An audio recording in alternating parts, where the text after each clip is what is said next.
кажувам. Ние на Европа не можеме да ја кажеме тоа што ние го очекуваме другите. Ние сметаме дека во Бугарија на 4 години ако се смени власта дека ќе се сменат ветриштата што дуваат, истото го очекувавме и од Грција, па дојде Ципрас и подобар. И на крај Ципрас кога дојде тој не заглави, а тој беше либерал, нешто левичарски либерал. Као Петков истото. Не знам како да ви кажам. Исто и Европа не може да свати, ние сме само тие самите овде што се ги продуцираме тие поделби. Нашата политичка сцена и елита и овие два конгломерати. Едниве се во право, другите се криво, едните биле предавници, другите биле патриоти.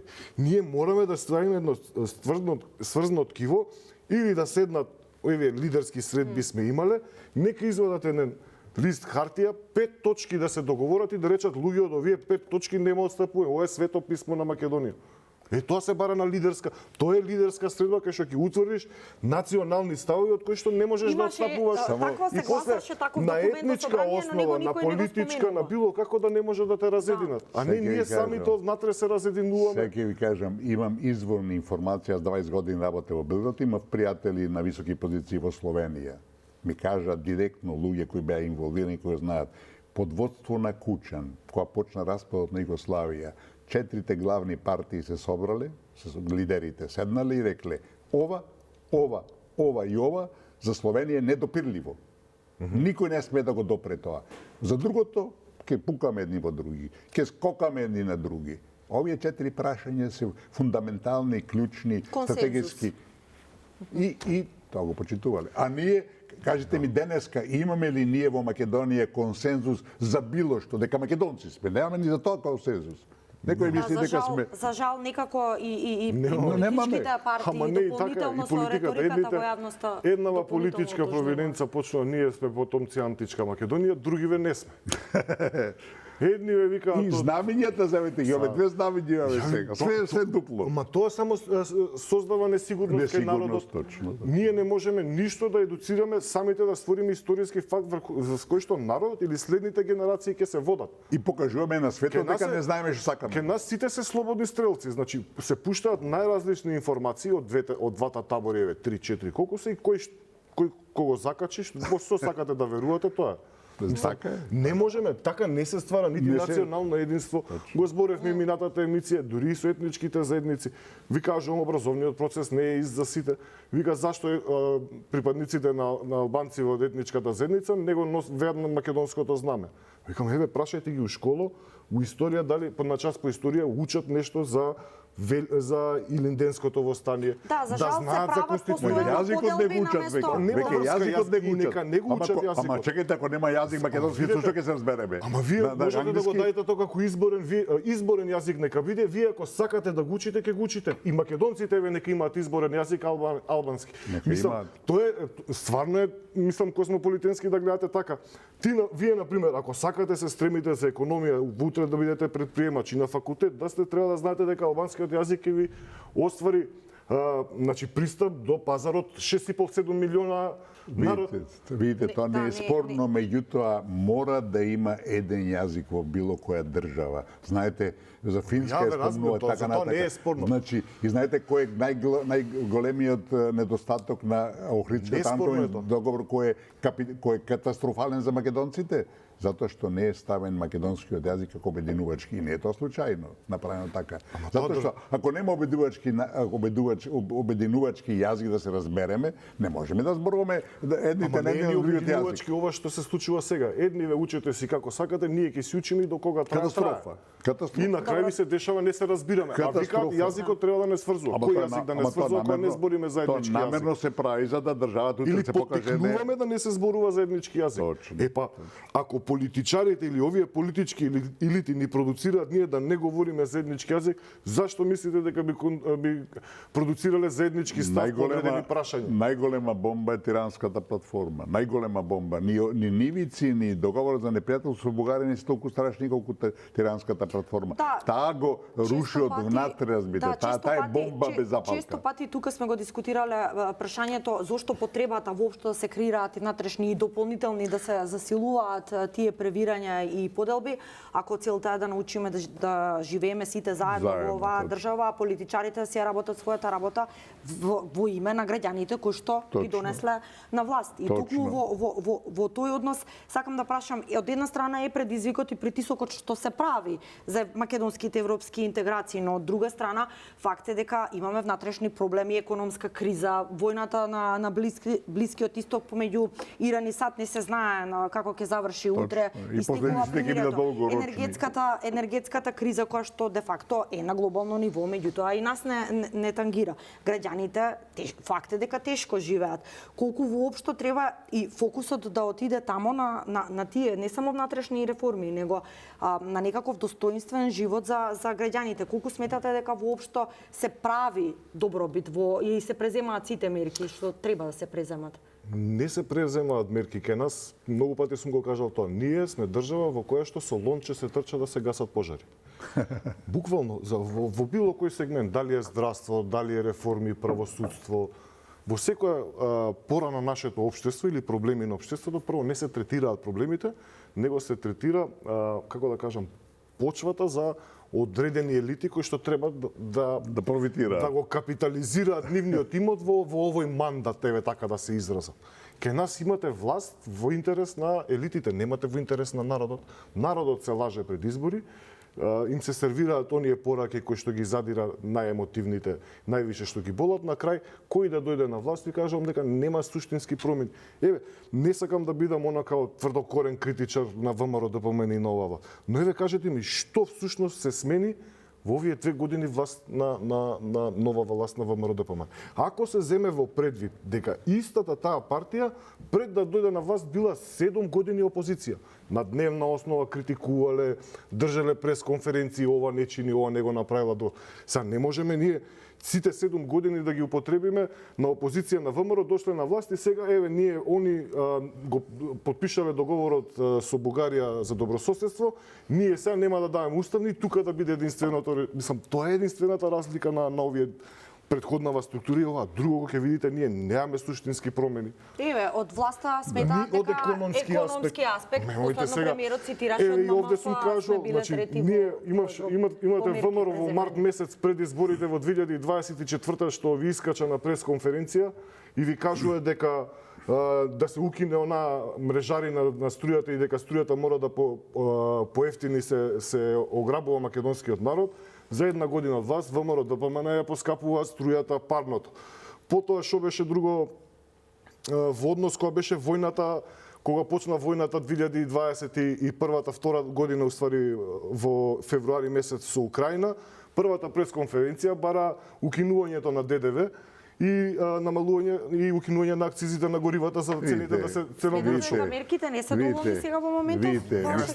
Не ме зафркавајте, цените отидоа плафоневи, ви кажува потрошувачката кошница. Претходно сме, извинете, само да се докажа, дека секој месец по 10 евра се поскапува. Овој месец е 1000 денари, 998 денари поскапување. Со што ние ги штитиме граѓаните од ценовниот шок? Сепак тоа се ситници, разбирате. Не се ситници, господине Николски, ние сме земја на патлиџани, пиперки, патлиџанот и пиперот се 300 денари на пазар. Ама не само тоа, кога зборуваме за патлиџаните, за пиперките, Македонија увезува храна за милиарда евра. А ние треба да извезуваме за милиарда евра. А што ќе извезуваме ние, авиони? Јас се сложувам со вас дека оваа власт веќе 2 години многу малку направи. Меѓутоа, велам, на крупните прашања, од почетокот на распадот на независна Македонија, после распадот на Југославија, главен проблем на Македонија е дипломатски. Реков, ние уште не сме етаблирани целосно на меѓународната политичка сцена. Најдобар доказ е Европскиот парламент минатата година, а и сега минатата година кога трите главни политички партии се обединети, како би рекле, заедници нивни, рекоа, во извештајот за Македонија нема народ македонски, нема македонски јазик. Значи не признаваат, што друго? Нема да има народ во оваа држава за 10 само да завршам. Значи, ние де факто мораме да се избориме на тој план, а велам, моментално сме блокирани од Бугарија на еден безобразен, агресивен начин, едина можност, и тоа релативно лесна, знаете, и да откажете договор е играчка во меѓународната политика, А ова договор да откаже, односно протокол да докажеш, тоа е како да си да пиеш кафе со некого. И ако ние не направиме таков чекор, Македонија ќе се врти во магепсан круг и ќе оди придолу и ќе заглави. Точно прашањето велите од дипломатски аспект, меѓутоа факт е дека и внатре без разлика која е на власт Македонија се сочува секако и со економски проблеми. Економијата е главна. Ќе ви кажам пример, исто што се рефлектира на на перцепцијата на Европската унија за нас. Ние користиме европски фондови за земјоделие. Знаете колку пари се потрошени изминатите за ништо. 10 години? За ништо. Ете, сами да кажавте милиарди евра годишно за увоз. За ништо. Некој да беше еднаш да земе 100.000 добар дел се украдени. Лубеници, да речеме. Добар се украдени. Ќе приметиме дека на пазарот има малце повеќе лубеници. Ништо нема.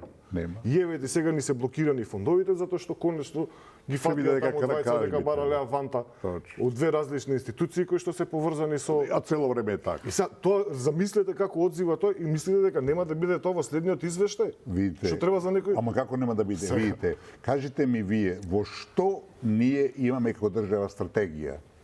Да почнеме од меѓународна политика, од дефинитивно етаблирање на меѓународна сцена, до здравство, до економија, до екологија, во ништо немаме, разбирате. Па и демографски лошо стои. И да одиме и демографски, тоа е катастрофа, не или да одиме, знаете, најклучното прашање, меѓу најтешките прашања, осим корупцијата и правниот систем кој не функционира. Разбирате? Така да, кажете ми што е направено во борба против корупцијата? Ништо. Токму и тоа е многу поопасно од економската причина. Ние имаме brain drain, значи ни се иселуваат млади работоспособни. Тоа во цел свет се случува тоа. Тоа беше првата фаза. Работоспособно население. Сега сме више во втората поопасна фаза, онаа што кажуваме сега дека луѓето ни се одселуваат ради корупција. Не веруваат во системот. Не постои систем што може да ги заштити. Значи ни се одселува интелектуална фела, луѓе кои што твореле или оваа држава инвестирала во нивно високо образование и ние ги губиме.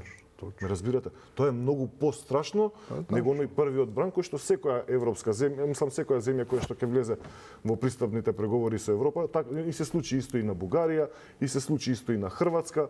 А знаете која тоа ќе доживе кулминација, кој ќе влеземе, не дај Боже да биде што поскоро во Европската унија. Во моментот кој ќе влеземе во Бугарија милион луѓе се отидоа, Романија милион луѓе се отидоа, Полска 2-3 милиони се враќаат, разбирате. Така да се разбереме, тие проблеми остануваат. Од сите мали и неразвиени земји и сиромашни земји има бегање. Јас се сеќавам, јас на времето работев во Англија и на времето бев као студент во Англија. Знаете, од Англија на времето кога бев јас во 60-те години као студент таму кога работев, разбирате, имаше сериозен проблем. Цели институти бега за Америка.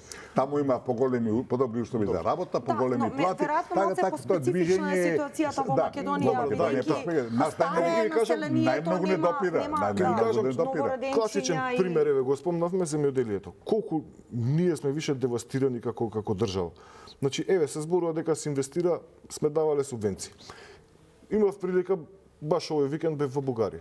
Значи, излезете од границата натака. Да не гласавте и вие. Не.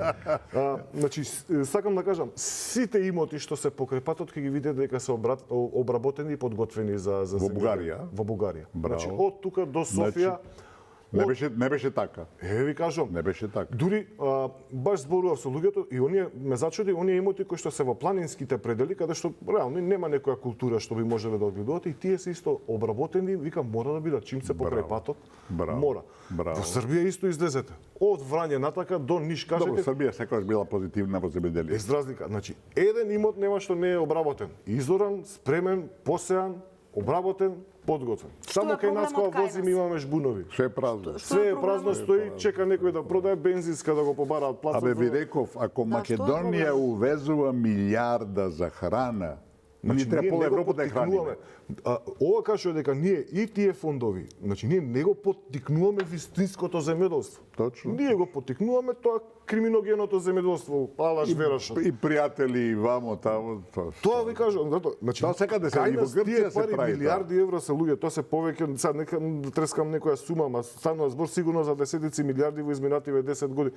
Знам дека годишно се по 70-80 милиони евра. Големи пари земеде. Само да знаеме Значи ние во овие 10 години немаме никаков импакт. Може да најдеме преку сила на една рака 5 примери кои што од тие за утеха во сите тие за утеха за тие земјоделски фондови што доаѓаат од Европската унија и во Грција имаше страшни министри и во Бугарија секаде се крадат. Колку пати сте седеле на маса и вие на пример муабетот биле лешници. Сега и сите зимаат лешници ќе садиме и тоа за 4 години сами ќе се берат вака пари од дрва паѓаат.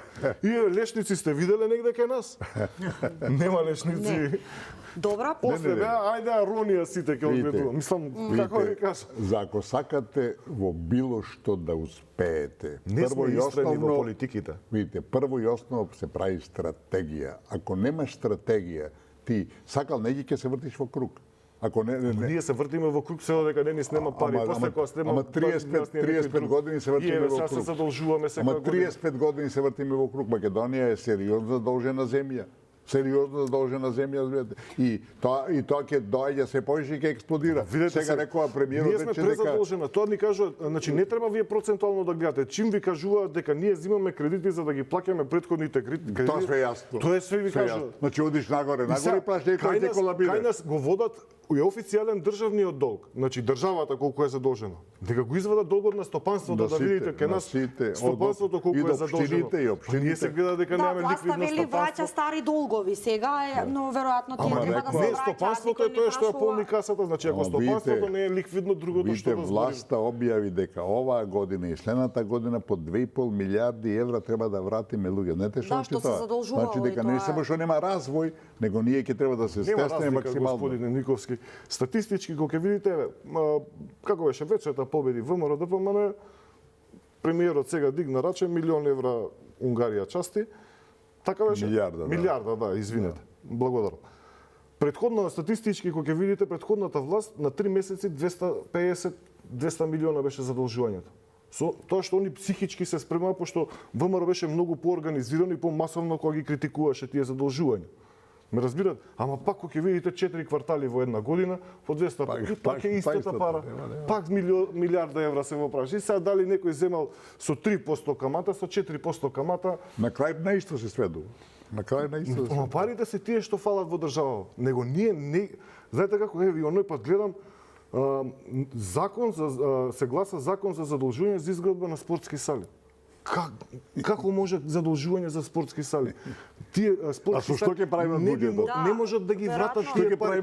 Тие пари не се оплодуваат. Значи кај нас треба да се размислува за капитални инвестиции. Еве ги поздравувам овие инфраструктурни проекти што се коридорите, пругите исто така, еви ова што е со рудникот, затоа што сметам дека оваа држава, оваа земја, шака земја која што имам толку природни богатства, ние мораме како држава да почнеме да ги капитализираме. Точно. Мораме да ги експлоатираме природните богатства за да се пополнат дупките. Еве сега, ај малце ќе го кажам на шала. Како беше прашање за стратешкиот договор со Америка, го прашуваат премиерот. Он 4 основи беа, едниот беше за дигитализацијата, стратешкиот договор со Соединетите Американски. Не е договор, тоа е стратешки договор за стратешко пријателство. Значи тоа е форум за стратешко партнерство. Во стратешкото партнерство, форум за стратешко, како би рекол, не знам тако не. Видите, ние немаме договор за стратешко партнерство со Америка. Тоа се лаже. Имаме декларација имаме само. Да, ќе произнесе. И сега 4 основи се. Првата беше дигитализацијата, втората беше безбедноста и одбраната, значи пак набавка на оружје, за тоа е задолжен министерот овакво. За дигитализација не знаеше премиерот, една реченица кажа, али затоа за експлоатацијата на антимонот беше доста упатен. Дека кај ќе биде топилницата, каде ќе биде рудникот, колку пари, што како. Има реакции за тоа во јавноста. Вие не треба да имаме реакции. Знаете како?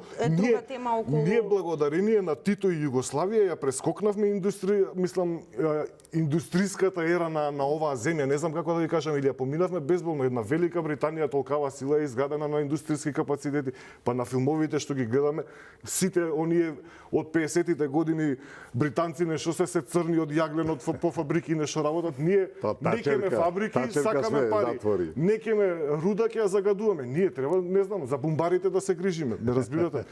Добро, веројатно треба да има никаков баланс. Кај нас треба малце поише да се стратегијата. Ќе кажам еден позитивен пример. Ние имаме позитивен пример, можеби не во тие размери за средства, овој што го кажа примерот премиеров, и ја го поздравувам, без разлика сметам дека рудните богатства во Македонија, особено за ваква економска ситуација во која што се доаѓаме, ние мора да почнеме да ги капитализираме и да ги експлоатираме. Па дали е Алшар, дали е и Чебрени галишти, исто така ги спомнаш, што сметам дека се едни од круцијални проекти. Апсолутно. И е вистинска Не е срамота спорно. што 25 години се зборуваат, а И ветери ништо не направено. било кој да ги даде, нека ги направат, затоа што ние стварно ќе имаме бенефит. Оваа држава ќе стане енергетски независна. Ние може да се надеваме на овие обновливи извори на енергија, на фотоволтаици, но верувате дека хидроцентрала е хидроцентрала, неспоредливи се капацитетите кои што тие работи би можеле да ја обезбедат на оваа држава, на вистина да продаваме струја, да ги експлоатираме рудните богатства. Сакав да го спомнам примерот со Македонска каменица.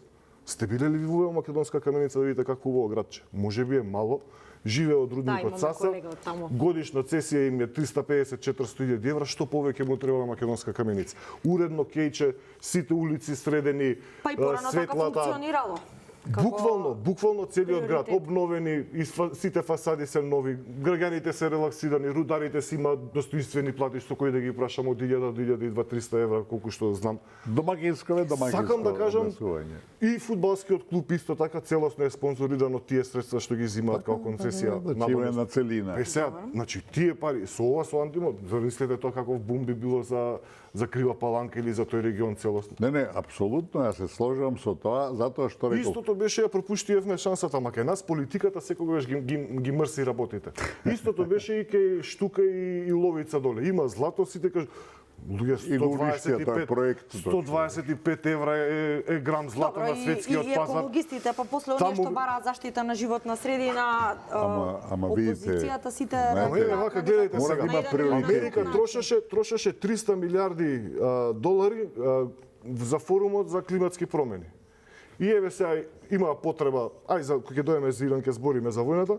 На крај сме да Ја затоа збрчка работава, рок на 10 танкери таму ене ги тече нафта у океаните, никому ништо.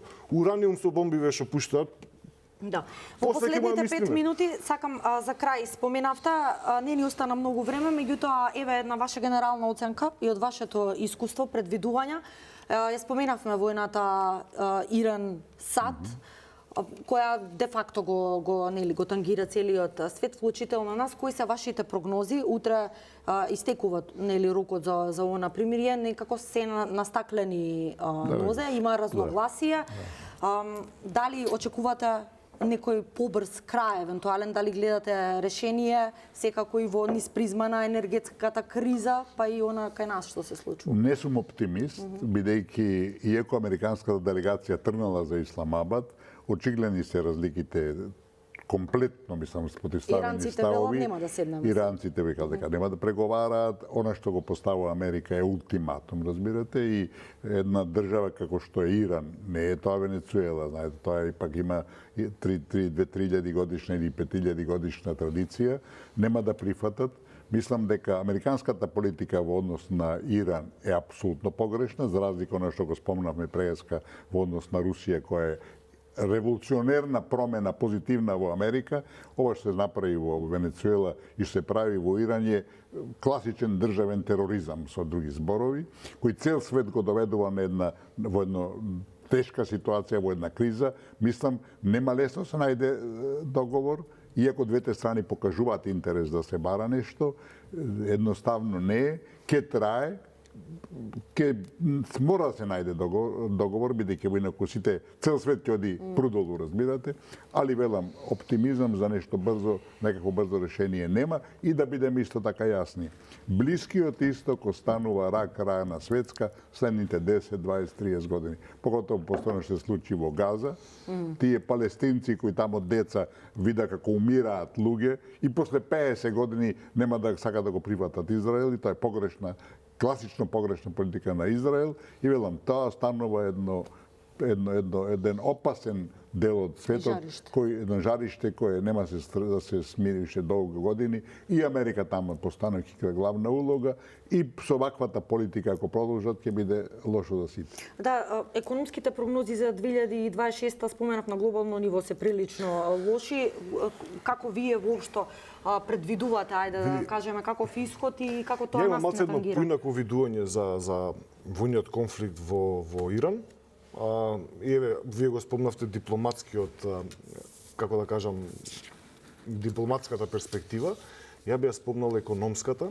Сметам дека Америка од секогаш профитирала од секоја светска и економска криза, особено од фактот што ни се најзадолжена земја во светот. И не само тоа, Но него можат ли воено. сега, после воено. Ирак и Афганистан и да си го дозволат фактички од финансиски аспект сато оваа Од војна? финансиски аспект, токму оваа војна сметам дека нив после Венецуела која го пратите патернот, и јас го кажувам дека би рекол дека ова е војна на петродоларот. Значи, По многу што. ова беше војна за петродоларот, да остане силна доминира, монета со да. која што ќе продолжи да се тргува фосилните горива и нафтените деривати, затоа што Венецуела беше најголем снабдувач на Кина. Голем ривал, огромен на Соединетите Американски држави во други полиња, затоа што Кина нема сопствени резерви на нафта. Вториот удар на кој што наидоа на тврд орев беше токму Иран, каде што не сметаат дека за многу брзо време ќе ги решат исто работите, најверојатно поведени од еуфоријата на Венецуела, не дека беа изненадени или дека беа наведени, не верувам во онаа теза дека не знам Израел, За Израел, да. го прелажале Трамп да влезе. Мислам Америка не е наивна. Не наивна, не Мислам, може Америка тоа, не е нереално. човек од една држава, таму има сериозни институции и организации кои што ги проверуваат работите повеќе пати. Но секако му одговара на Израел. Секогаш имаат некогаш се случува да имаат погрешна проценка и они исто така предвидуваат краток рок, но еве повторно кога ќе видите ако немате емоции кон едната или кон другата страна, затворањето на Румскиот теснец е во корис на Америка, затоа што сега единствените две централи кои што пумпаат нафта на оние кои што се дефицитарни делови од светот се канадските и американските. Со тоа што Соединетите Американски држави сметам дека анулираат голем дел од долговите и сметам дека оваа несигурност е токму предизвикана од страна на нив за да целиот свет повторно се покори на нивната сила за да нели бидете ако е лавот мирен цела џунгла е срекна. Ако не е така, тогаш сите ќе живееме во страв. Америка токму тоа го очекува, за да може... Мислам дека тоа се види уште од оние непромислени потези, мислам не непромислени, него некако незрели делува со тарифите кои што еден ден 30%, па Несериозно. утре доаѓаат на маса се дува, Несериозно. па ајде добро 10% им ги враќаме. Несериозно. Добро. Значи, очигледно беше дека Трамп бараше простор на масата со сите овие светски лидери да седне, да ги репреговараат нивните односи, да ги познато е дека он е добро дил-ориентед, да ги договори со Бизнесмен. работките, билатералните и мислам дека тука некаде се завршува тој циклус, ќе видиме до кога ќе трае. Ја не сметам дека утре ќе има позитивен исход или примери, Нема сметам шанс. дека ќе има уште една рунда. Најмалку. Не верувам на инвазија копнена. Пред се не доаѓа не ради теренот Довршете, на јас Иран, морам него да сметам одјавувам. затоа што токму тука има еден непредвидлив дел кој што многу малку го спомнуваат. Географски тука се наоѓа Каспиското море кое што нема никаков надзор, а тука има неколку други сули, вклучувајќи ги русите, кои што нели циркулираат и можат да пресреднат или да помогнат и мислам дека тоа е еден X фактор кој што американците не можат да го предвидат и многу повеќе се плашат него ли теренот што е планински во Иран. Добро, очигледно ќе имаме следна емисија повеќе за анализирање на оваа тема. Нисте че времето, морам да ве прекинам, се извинувам. Ви благодарам што бевте мои гости вечерва. Беше задоволство. Благодарам. Вам почитувани ви посакувам пријатна вечер со Канал 5. Поздрав.